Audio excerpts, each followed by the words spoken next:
Nilikuwa teja by the way. Yeah, hiyo time. Story of another day. Yeah, hiyo. But nilipoona Coast Film walivyofanya movie yao moja inaitwa Fundo la Moyo, nikawa na hiyo ari ya kujoin kwa sababu nilijua niko na kipaji cha kufanya. So nilipojoin pale tukatengeneza movie nyingine inaitwa Nyumba ya Ghorofa, tukaipeleka Viusasa. Hiyo ni project ambayo kidogo hatukuelewana na wale watu, but hata leo ukiingia Viusasa ukisearch Mijikenda utapata some episodes ziko kule kama episode 10 hivi. Nyumba ya Ghorofa. Hiyo ni project tulikuwa tumesainiana na watu wa Viusasa, lakini mwisho wa siku ikanani inaitwa Nyumba ya Ghorofa. So hiyo ndo project yenye nasema ni yangu ya kwanza nilivyoingia Coast Film.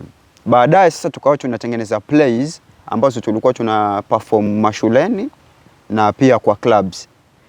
So kuna play moja tulifanya ilikuwa inaitwa Shilingi 10. Mimi nilikuwa nacheza kama mtoto hiyo play. Play ni ile ambayo iko kwa stage, si ndio? Watu wanalipa yani hiyo sasa ilikuwa live performance, tulikuwa tunafanya hizo live performance. Dramas, yeah.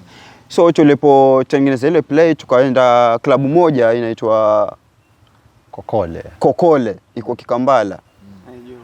Tulivyoenda kufanya hiyo show, ile play venye ilikuwa inaenda, nilikuwa nacheza kama mtoto wake kwenye hiyo play. So hiyo sasa tulikuwa hatujui kama tutakuja na nani ya brand ya Idi na Baba Mo.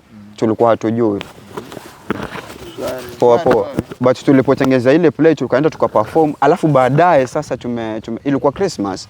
Tuliporudi nyumbani mimi nikakaa nikaangalia ile play tena, kuna scene moja nikasema hii scene hebu acha tuitengeneze kidesign, yani tuchukue hii scene tuishoot tena, tuishoot sasa kwa sababu ile ilikuwa stage play.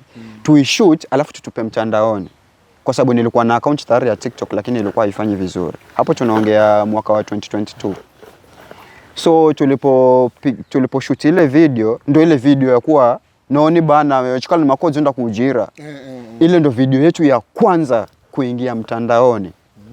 Na ile video ndio ilitupatia jina la Idi na Baba Mo. So tuliposhoot ile video tukaitupa mtandaoni, account ikalipuka.